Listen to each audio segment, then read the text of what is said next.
ఈ పవిత్రమైన శ్రీ మహావిష్ణువు దశావతారాలు వీడియోను మీ ముందుకు తీసుకురావడం ద్వారా మా యొక్క జన్మ ధన్యమైనది.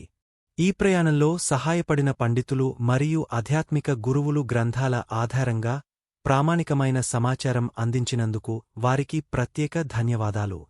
మరియు ప్రత్యేకంగా మా ప్రియమైన యూట్యూబ్ కుటుంబానికి మీరు చూపిస్తున్న ప్రేమ, మద్దతు, భక్తిత్ అభినందనలకు మా హృదయపూర్వక కృతజ్ఞతలు.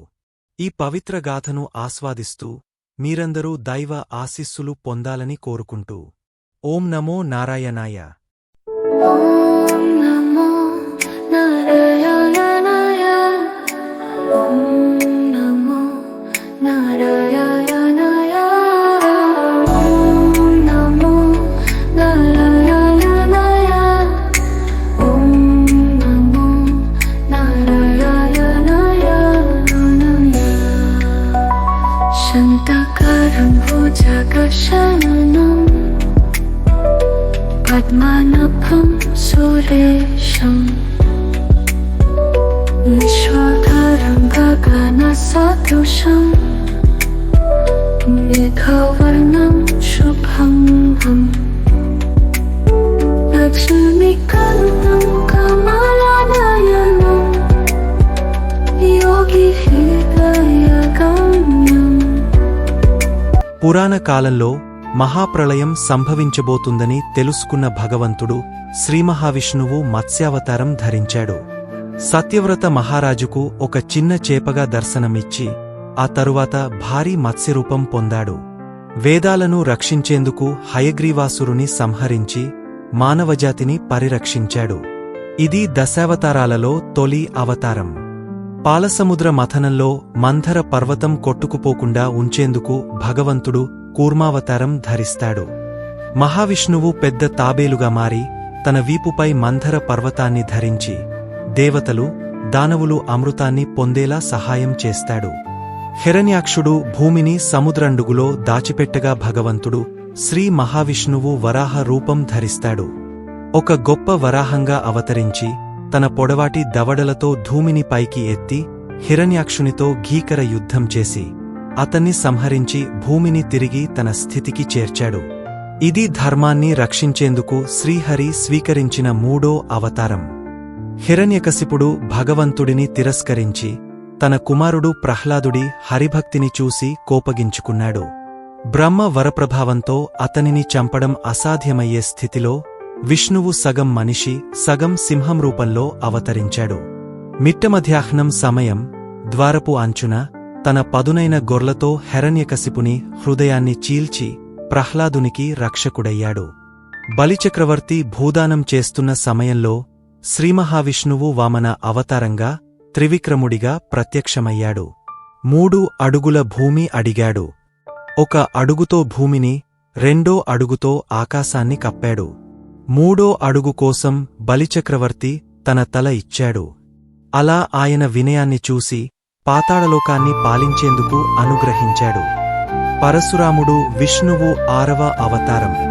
ఆయన భూలోకంలో అధర్మాన్ని నాశనం చేయడానికి, క్షత్రియ దుర్మార్గులను సంహరించడానికి జన్మించాడు.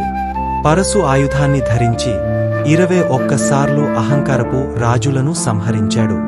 ఆయన కశ్యప ప్రజాపతికి భూదానం చేసి క్షత్రియ ధర్మాన్ని పునరుద్ధరించాడు.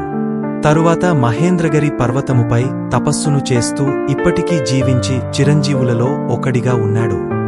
శ్రీరామావతారం విశ్వానికి ధర్మ పరిరక్షణ కోసం జరిగిన పవిత్ర ఘట్టం.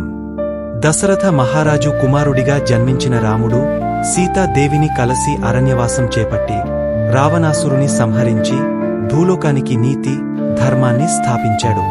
ఆయన పరిపాలన రామరాజ్యంగా ప్రసిద్ధి చెందింది. బలరాముడు శ్రీ మహావిష్ణువుని అవతారాల్లో ఒకరు. ఆయన ఆదిశేషుని అవతారంగా జన్మించి శ్రీకృష్ణునికి అన్నయ్యగా రాజ్యాన్ని సుభిక్షంగా పాలించాడు. బలశక్తి, ధర్మం, భక్తికి ప్రతీకమైన బలరాముడు తన ఆయుధమైన నాగలితో భూమిని సమతలపరచి కృష్ణునితో కలిసి ధర్మాన్ని స్థాపించారు. శ్రీకృష్ణుడు పరబ్రహ్మ స్వరూపుడు. ఆయన ధర్మస్థాపనకే ఆవిర్భవించెను. రాధమ్మ ప్రేమ తత్వస్వరూపిణి. కృష్ణుని లీలలకు ప్రాణమైన రాధ భక్తికి పరాకాష్ఠ. వీరి అనంత ప్రేమ జగత్తుకే ఆదర్శం. రాధాకృష్ణుల అనురాగం భక్తులకు దివ్య మార్గదర్శి. గోకులంలో లీలలు చేస్తూ కాళీయమర్ధనం, గోవర్ధన గరిధారణ, కౌరవ పాండవ మధ్య కృష్ణ తత్వబోధన ద్వారా భగవద్గీత ఉపదేశించాడు. బుద్ధావతారం విష్ణువు యొక్క దశావతారాలలో ఒకటి. త్రిపురాసురులకు 2 వరాలు ఉన్నాయి, అందులో ఒకటి వారి త్రిపురాలు ఒకే రేఖపై వచ్చిన క్షణంలో దేవతా సార్వభౌముడి చేతిలో చనిపోవుట. 2వ వరం వారి భార్యల యొక్క పాతివ్రత్యం పోనంత వరకు మరణం ఉండకూడదు. వాళ్ల భార్యల పాతివ్రత్యం పోవాలంటే విష్ణువు ఒక సమ్మోహనమైన స్వరూపాన్ని తీసుకొని ఒక అశ్వత్థ వృక్షం కింద కూర్చుని ధ్యానంలో ఉన్నాడు. ఈ అవతారమే బుద్ధ అవతారం. ఈ బుద్ధ అవతారం ధ్యానంలో ఉండగా ఈయన యొక్క సౌందర్యానికి త్రిపురాసురుల యొక్క భార్యలు సమ్మోహితులు అయి ఒక్కసారి వీరి మనస్సు గాడి తప్పింది. అప్పుడు వారి పాతివ్రత్యం పోయింది. త్రిపురాసురులు చనిపోయారు. కల్కి అవతారం భవిష్యత్తులో కలుగబోయే శ్రీ మహావిష్ణువు యొక్క చివరి 11వ అవతారం. కలియుగం చివరలో భూమి అధర్మంతో నిండినప్పుడు కల్కి భగవంతుడు తెల్ల గుర్రంపై అవతరించి దుష్ట శిక్షణ చేసి ధర్మాన్ని పునరుద్ధరిస్తాడు. కల్కి చేతిలో ఖడ్గం మెరుస్తూ ఆయన శత్రువులను సంహరిస్తాడు. ఈ అవతారం కొత్త యుగాన్ని ఆరంభించేందుకు, సత్యయుగాన్ని తిరిగి స్థాపించేందుకు అవతరించనుందని పురాణాలు చెబుతున్నాయి.